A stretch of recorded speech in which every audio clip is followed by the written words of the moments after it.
नमस्कार दोस्तों। आज हम लोग सीडीपीओ के बारे में कुछ बात करेंगे और आज साथ में हम 3-4 टॉपिक पे बात करेंगे, जिसमें एक फीडबैक पे चर्चा होगा। हम लोग अब तक जो किए हैं उसका जो फीडबैक है उसके बारे में बात करेंगे। दूसरा, बहुत लोगों के जहन में पेड कोर्स की बात है, उसके बारे में डिटेल में चर्चा करेंगे। एक सीडीपीओ के स्ट्रेटजी की बात करेंगे, यह बहुत ही इंपॉर्टेंट है। फिर उसके बाद 67th एग्ज़ाम का क्या होगा, आगे कब होगा और हमारी रणनीति क्या होगी, इस पे बात करेंगे। और लास्ट में हम यूपीएससी का भी कुछ कंसर्न है उसको भी हम देखेंगे।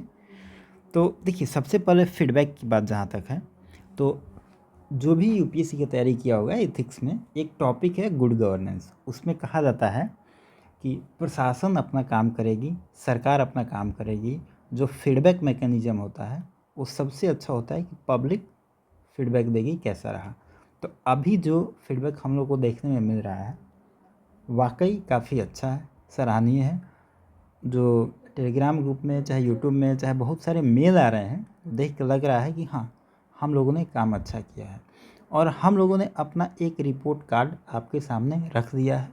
आप देख सकते हैं कितना क्वेश्चन टकराया है। देखिए, उसमें जो है, जो डायरेक्ट क्वेश्चन आया है उसी को हम कंसीडर किए हैं। जैसे पर कैपिटा इनकम वाला एक क्वेश्चन था इकोनॉमिक्स का, वो बजट में अगर आप ध्यान देंगे तो वहाँ पे इनडायरेक्ट रूप से इसको समझाया गया था। तो देखिए, वैसे काफ़ी क्वेश्चन है लेकिन उसको कंसीडर नहीं किया गया। लेकिन जो डायरेक्ट क्वेश्चन थे वो उनको हम लोगों ने एक मतलब एक रिपोर्ट के रूप में हम लोग अपना रिपोर्ट कार्ड प्रस्तुत किए कि हमने जो किया है। आप खुद देखिए और जज करिए। और कितने यूट्यूबर ऐसे करते हैं, 5 क्वेश्चन 10 क्वेश्चन टकरा देना तो बहुत बड़ी बड़ी बात है। और अगर आप बिहार स्पेशल की बात करें, बिहार हिस्ट्री प्लस ज्योग्राफी, तो यहाँ से तो डायरेक्ट क्वेश्चन आए हैं, लाइन से क्वेश्चन टकराए हैं। करंट में भी देखिए तो काफ़ी क्वेश्चन टकराए हैं। हम करंट का आपका मतलब डिटेल में डिस्कस करेंगे, सारे टॉपिक पे आराम से बात करेंगे इसमें। तो आप खुद जेन्युइन देख लीजिए कौन अच्छा है कौन बेटर है। ये रही फीडबैक की बात। और जो फीडबैक हम लोग तक मिलता है आप लोग खुद देते हैं, तो उसमें कुछ मतलब ये नहीं है कि कोई गलत दिया है, ये पब्लिक का ही ओपिनियन है। तो पढ़ के काफ़ी अच्छा लगता है और हम लोग को उससे मतलब एनर्जी मिलता है, जोश मिलता है और काम करने की आगे जुनून भी मिलता है। आप आगे ऐसा ही करते रहेंगे। दूसरी बात पेड कोर्स की है। देखिए, पेड कोर्स बहुत लोग कह रहा है पेड कोर्स स्टार्ट करने की, तो अभी ऐसा कोई पेड कोर्स बनाने का हम लोगों का कोई प्लान नहीं है। अभी सारा कोर्स फ्री होगा। देखिए, जो जो भी लोग टीम से जुड़े हुए हैं, सब कोई अभी कोई ना कोई नौकरी कर रहा है। तो जहाँ तक है फाइनेंशियली अभी स्थिति ठीक है, तो हम लोग पेड कोर्स के बारे में अभी विचार नहीं आया हम लोगों का। फिर भी जब होगा वैसा बताया जाएगा। कुछ लोग कह रहा था कि इंसिस्ट मत करिए नहीं तो मूड बन जाएगा। देखिए, ऐसा कोई मूड हम लोग का नहीं है। हम लोग का पर्पस यूट्यूब चलाने का पैसा नहीं है, बल्कि अपना पैसन है। ठीक है, तो आप पेड कोर्स समझ जाइए। रही बात कि जब हम पैसा नहीं दे रहे हैं तो हम कुछ तो चाहिए मोटिवेशन के लिए, कुछ तो होना चाहिए कि हमको रिटर्निंग मिले। तो जब हमारा सब्सक्राइबर बेस थोड़ा सा कम होता है या व्यू कम आता है तो लगता है कि हमारा वीडियो पिट गया। हालांकि अब तो ठीक हो रहा है, लेकिन फिर भी थोड़ा सा आप इसको ग्रो कराइए। आप इतना तो कर सकते हैं। हम नहीं कह रहे हैं कि आप पैसा दीजिए कुछ करिए, लेकिन आप खुद इसके ब्रांड एम्बेसडर आप खुद बनिए। हम कोई प्रचार के लिए ऐश्वर्या राय और सलमान खान को नहीं ला रहे हैं, हमारे लिए ऐश्वर्या राय और सलमान खान आप ही हैं। आप खुद ब्रांड एम्बेसडर बनिए और करिए, इसको थोड़ा सा पहुंचाइए। बहुत लोग इसको अपने तक सीमित रख रहे हैं क्योंकि पहुंचाना नहीं चाह रहे हैं कि कंपटीशन बढ़ जाएगा। ऐसा नहीं है, इन छोटी छोटी चीज़ों से निकलिए। आप एक बीपीएससी का ऑफिसर बनने वाले हैं, तो थोड़ा सा उत्कृष्ट सोच रखिए, इन सब चीज़ों से बाहर निकलिए और लोगों तक प्रसार करिए। और यही आपके लिए सबसे बड़ी योगदान होगी और हम लोग को भी उससे मोटिवेशन मिलेगा और हम लोग को भी एक एनर्जी मिलेगी और हम लोग फिर वीडियो बनाएंगे। तो ये हम लोग का पर्पस पैसा नहीं है, हम लोग का पर्पस पैसन है। ठीक है, तो आप इस पर ध्यान देंगे और मैं आशा करता हूँ कि आप इसको मतलब प्रसार करेंगे, अपने तक सीमित नहीं रखेंगे। थोड़ा सा देखिए, जितना बड़ा ग्रुप होगा उतना ही बड़ा लोगों का नया नया विचार आएगा। नया नया विचार आएगा तो फिर पढ़ाने में मज़ा आएगा, तो फिर आपको भी कुछ नया चीज़ मिलेगा। तो ये रहा पेड कोर्स की बात। दूसरा है, इसके बाद है CDPO। देखिए CDPO के बारे में बहुत लोगों को डाउट है। तो अगर BPSC की हम बात करें तो 3 जो टॉपिक हैं, हिस्ट्री, साइंस और करंट अफेयर्स, इन 3 सेक्शन से ना BPSC बहुत ज़्यादा पूछता है। और यहाँ पे थोड़ा सा ज्योग्राफी कर लीजिए और इसको बिहार प्रोस्पेक्टिव में ज़्यादा कर लीजिए। यहाँ से BPSC खूब क्वेश्चन पूछा है, आपने देखा होगा 67th में कि बिहार स्पेशल बहुत ज़्यादा पूछा है। और बिहार स्पेशल के लिए अब तो हम गारंटी कर सकते हैं कि 90% क्वेश्चन यहाँ के वीडियो से आएगा, क्योंकि अब तो प्रूफ है, आप देख सकते हैं। तो आप इसके लिए बस यहीं कर लीजिए, अगर आप नोट्स बनाए हैं तो उसी को रिवाइज करिए, आपका बिहार स्पेशल कवर हो जाएगा। नेशनल अगर आप पढ़ना चाहें तो जो आपका नोट्स है वहीं पढ़ लीजिए, और हिस्ट्री में पढ़ना हो नेशनल हिस्ट्री तो थोड़ा सा आप मॉडर्न पे फोकस करिए, खास करो 1885 के बाद वाला, थोड़ा सा रिवोल्ट वगैरह देख लेंगे। गांधी का मतलब एरा जो है वो ज़्यादा इम्पोर्टेंट होता है। गांधी, इरविन और होम रूल 1919, 1909, 1905, 6, 7, ये सब ज़्यादा इम्पोर्टेंट टॉपिक है, यहाँ से क्वेश्चन बनता है। साइंस में देखिए, साइंस के लिए बायोलॉजी ज़्यादा इंपॉर्टेंट है, प्रायोरिटी पे आप बायोलॉजी रखिएगा। इसमें विटामिन हो गया, ब्लड हो गया, ये सब टॉपिक से पूछता है क्वेश्चन। तो आप इसको कुछ बायोलॉजी के क्वेश्चन, कुछ साइंस के एसिड बेस हो गया और विटामिन वगैरह, ये सब इंपॉर्टेंट टॉपिक है जो यूट्यूब पे है, आप वहाँ से देख सकते हैं। और सबसे बढ़िया होगा कि आप साइंस में प्रीवियस ईयर क्वेश्चन बनाइए, क्योंकि वहाँ से क्वेश्चन ना रिपीट साइंस का क्वेश्चन ज़्यादा होता है। तीसरा है करंट अफेयर। करंट अफेयर का जो पार्ट है, इसके लिए वीडियो जो बना हुआ है आप उसको करें। देखिए वहाँ से इस साल करंट अफेयर की तो बात करें, 67 में पूछा गया, टोटल 25 क्वेश्चन पूछा गया।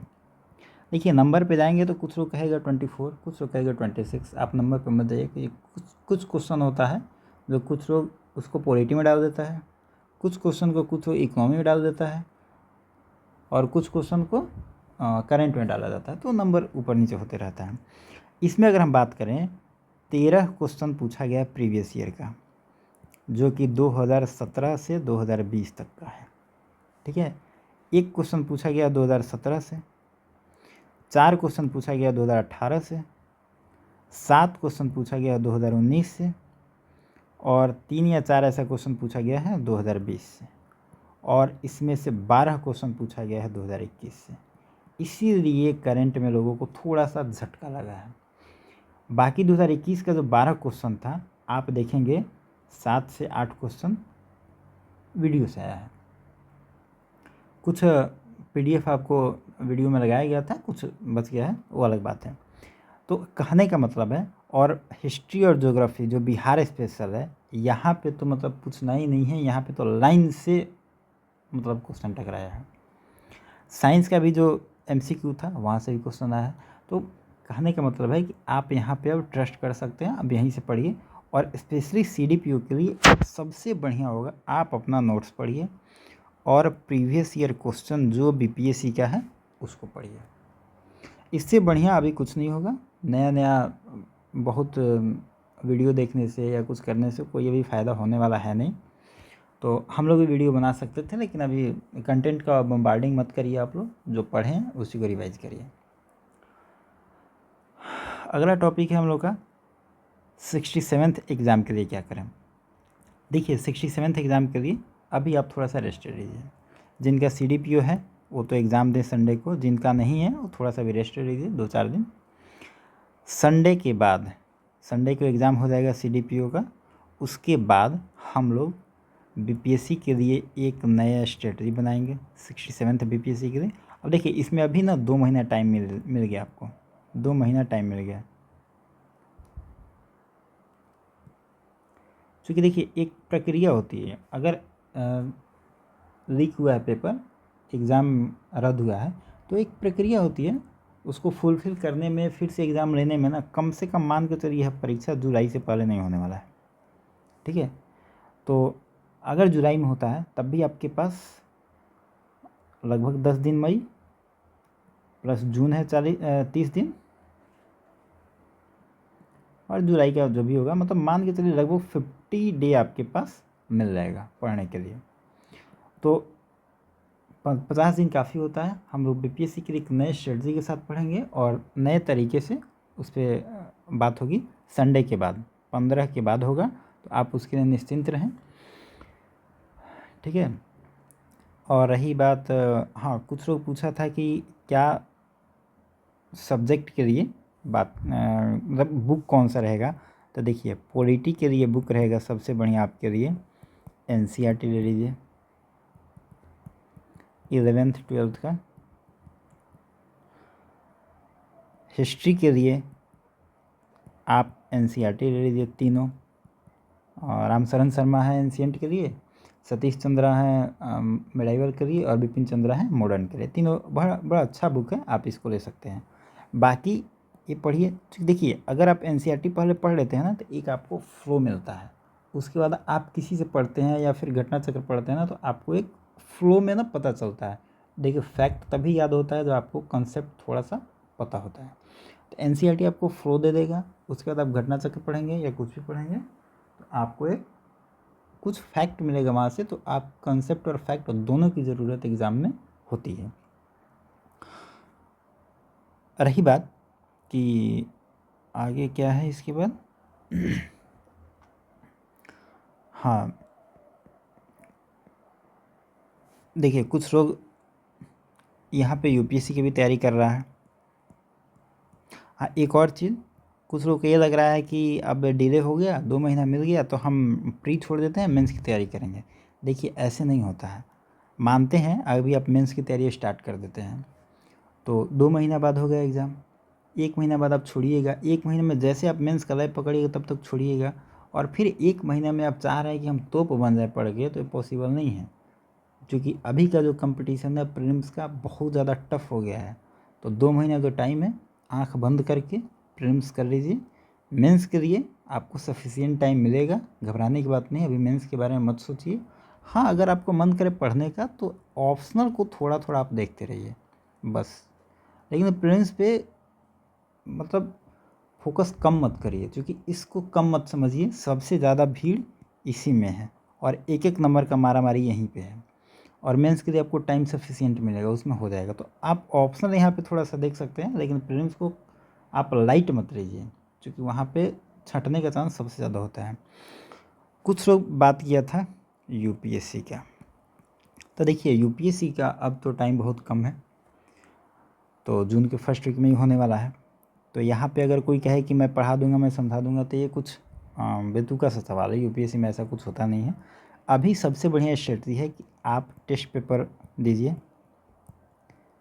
टेस्ट पेपर, साथ में आप प्रीवियस ईयर जो क्वेश्चन है उसको एनालिसिस करिए।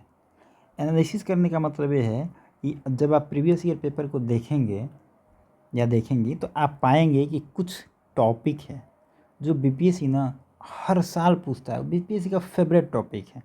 जैसे हमें हिस्ट्री की बात करें, तो बुद्ध, जैन, मौर्य, गुप्ता और संगम एज, ये सब जो टॉपिक है ना, यहाँ से आप देखेंगे क्वेश्चन हमेशा आ रहा है। विजयनगर, यहाँ से क्वेश्चन खासकर कुछ ट्रेवलर जो आए हैं उस टाइम में उनका, चाहे मेडाइवल में कुछ टर्म होता है, वहाँ से क्वेश्चन बड़ा आता है। अगर पॉलिटी का टॉपिक देखेंगे, तो यहाँ पे आएगा fundamental right, governor, president, preamble, ये सब टॉपिक ना बहुत इंपॉर्टेंट। देखिए, टॉपिक एक एग्जांपल दे रहा हूँ, बाकी और सारे टॉपिक है। बाकी आप कहिएगा तो इसके बारे में एक डिटेल बना दिया जाएगा, वो अलग बात है। क्योंकि यहाँ पे ज़्यादातर बीपीएससी वाले हैं, तो थोड़ा सा हम इसको शॉर्ट कर दे रहे हैं। तो ये सब जो कोर एरिया है ना बीपीएससी का, इन सारे टॉपिक को देखिए और इन टॉपिक पे ज़्यादा फोकस करिए। और ज़्यादा नहीं, हम तो कहेंगे कि इन्हीं टॉपिक को ही अब पढ़िए। और बाकी जो टॉपिक है, आप टेस्ट बनाएंगे तो बाकी जो बचे हुए एरिया होंगे वो कवर हो जाएंगे। वो कवर नहीं भी होंगे तो वहाँ पे आपको उतना वो नुकसान नहीं पहुँचाएंगे, लेकिन ये सब एरिया अगर आप छोड़ते हैं ना, तो बहुत नुकसान पहुँचाएंगे। हाँ, इकोनॉमिक्स में जो एरिया है बैंकिंग वाला, जो सीआरआर है, और उसको इन्फ्लेशन से जोड़ के क्वेश्चन पूछा जाता है, ये बहुत दोनों इम्पोर्टेंट टॉपिक है। फिर से बीओपी क्या है, यहाँ से क्वेश्चन आता है, फिर जीडीपी, जीएनपी, ये सब कोर एरिया है यूपीएससी का, यहाँ से क्वेश्चन बनता ही बनता है। तो आप सबसे बढ़िया होगा कि ये फोकस एरिया जो है यूपीएससी का, उसको अंडरलाइन करें, एक पेपर में लिख लें। बाकी कहिएगा तो इस पर एक डिटेल वीडियो बन जाएगा, क्योंकि ये एक मतलब कुछ और लोग हैं, तो इन सब एरिया पे ज़्यादा फोकस करिए, आपका चांस बढ़ेगा। और मैंने एक कमेंट पढ़ा कि उसमें था कि 84-85 मार्क्स अगर टेस्ट में आ रहा है तो यह कोई बुरा स्कोर नहीं है, यूपीएससी के लिए एक मतलब सम्मानजनक स्कोर है, अच्छा है, आप इसको कम मत आंकिए। लेकिन हाँ, अभी 20-25 दिन आपके पास टाइम है। इस 20-25 दिन में अगर आप अच्छा करेंगे तो इसको 15 नंबर तक बढ़ा सकते हैं, और 15 नंबर बढ़ा दिए तो काफ़ी हो गया। 100 तो मतलब यूपीएससी के लिए बहुत ही ज़्यादा हो गया, कट ऑफ से ऊपर हो गया। तो कहने का मतलब है कि आप टेस्ट पेपर दीजिए, प्रीवियस ईयर क्वेश्चन को एनालिसिस करिए, और उसको मतलब जो टॉपिक है ना, टॉपिक को पकड़िए और वहाँ से आप बस उसी को पढ़िए, यही सही स्ट्रेटजी होगा। तो ये रहा यूपीएससी के बाद। तो लास्ट में मैं यही कहूँगा कि बाकी हम लोग मंडे से स्टार्ट करेंगे, एग्ज़ाम जब बीत जाएगा सीडीपीयू का, उसके बाद से हम स्टार्ट करेंगे। और पेड कोर्स के बारे में तो हो ही गया, आप निश्चिंत रहिए, पेड कोर्स नहीं आने वाला है। लेकिन इसका मतलब ये नहीं कि आप चुपचाप सो जाएंगे, थोड़ा सा आप लोग, जैसा कि हमने बताया कि हमारे लिए प्रचार के लिए शाहरुख खान और प्रियंका चोपड़ा नहीं आएंगे, तो आप खुद कंसेप्ट, बीपीएससी कंसेप्ट वाला कि खुद सलमान खान और प्रियंका चोपड़ा हैं, आप लोग खुद इसका थोड़ा प्रसार करिए, क्योंकि उससे होगा कि जितना सब्सक्राइबर बेस बढ़ता है, हम लोग का मोटिवेशन बढ़ता है, और एक्चुअल मोटिवेशन से ही थोड़ा सा वीडियो बनाने का मन भी करता है, और लगता है कि हाँ मतलब हम लोग भी कुछ अच्छा करें। और पर्पस हम लोग का पैसा नहीं है, हम लोग अपने पैशन से बनाते हैं, और चैनल खोलने का मकसद भी पैसा नहीं है और कुछ नहीं है। तो चलिए थोड़ा सा इसको ध्यान में रखेंगे, और नेक्स्ट वीडियो में मिलते हैं। Thank you. और हाँ, सीडीपीयू के लिए आप वही जो बताए थे प्रीवियस ईयर क्वेश्चन कर लीजिए, और इस चैनल से बिहार स्पेशल जितना कराया गया है कर लीजिए, और करंट कर लीजिए, इससे बाहर आने की संभावना नहीं है। और एक और बात है कि कुछ लोग कहता है कि आजकल थोड़ा वीडियो कम आ रहा है। देखिए अभी एक न्यूज़ आया है जैसे सीडीपीओ का, कि एग्ज़ाम में आपको थोड़ा देर पहले जाना है, 11:45 में गेट बंद हो जाएगा, तो आपको इसके पहले जाना है, ऐसा कुछ न्यूज़ आया है। तो हमने देखा है कि बहुत सारे यूट्यूबर इसको लेके वीडियो बना रहे हैं, एक इसको 2 बार 3 बार पढ़ रहे हैं, समझा रहे हैं, बता रहे हैं। तो देखिए हम लोग मान के चलते हैं ना कि हमारे जो टेलीग्राम ग्रुप में या यूट्यूब ग्रुप में जितने लोग जुड़े हुए हैं, काफ़ी टैलेंटेड लोग हैं, क्योंकि सबका मार्क्स हमने देखा कि 95+ है, इससे कम तो किसी का है ही नहीं। तो हम मान के चल रहे हैं कि आप लोग काफ़ी टैलेंटेड आदमी हैं। तो ये सब समझाना, एक एक लाइन पढ़ के बताना, ये सब यूट्यूबर का काम है। आप देखेंगे वो सब यहीं पढ़ के बताएंगे, बुक का पीडीएफ निकाल के बताएंगे, ये सब क्या मतलब है? ये काम यूट्यूबर का है, हम लोग यूट्यूबर नहीं हैं, हम लोग कंटेंट देते हैं, अंतर यही है। देखिए हम एक वीडियो बना देंगे, कुछ ये भी बोला था कि एग्ज़ाम कैंसिल हो गया, वीडियो नहीं आया, कुछ भी। एग्ज़ाम कैंसिल हो गया आपको भी पता है, हमको भी पता है, हम आके वीडियो बनाए क्या फ़ायदा होगा?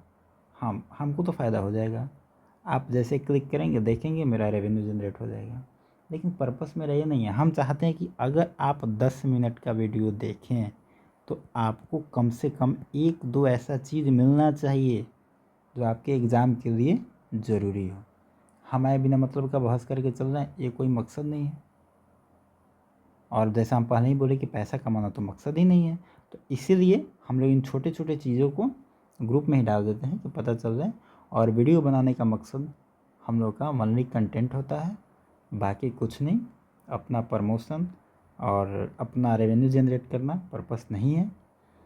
तो आपसे हम्बल रिक्वेस्ट है कि पढ़िए, फ्री में पढ़िए, कोई दिक्कत नहीं है, हम लोग तैयार हैं। और बस थोड़ा सा मतलब जो भी हो, जितना पहुंच हो सके आपको इसका रीच बढ़ाइए, क्योंकि बहुत लोगों को एग्ज़ाम को 2 दिन पहले 3 दिन पहले मिला, डाला भी गया था ग्रुप में, ये सारे मेल को 2-4 मेल तो डाला भी गया था। तो ऐसा नहीं हो, उनके साथ थोड़ा ज़्यादती हो जाता है, तो पहुंचाइए। अगर अच्छा चीज़ पहुंचाने में आपको क्या दिक्कत है, आप बिल्कुल पहुंचाइए। आपका तो कुछ जा नहीं रहा है, और हम लोग तो कह ही रहे हैं, आप बिल्कुल पहुंचाइए, रीच बढ़ाइए इसका। और पैसे के लिए निश्चिंत रहिए, और उस पैसे का आप चॉकलेट खरीद के आराम से खाइए, और बस ऐसे ही प्यार बनाए रहिए। बहुत बहुत धन्यवाद। मिलते हैं नेक्स्ट वीडियो में।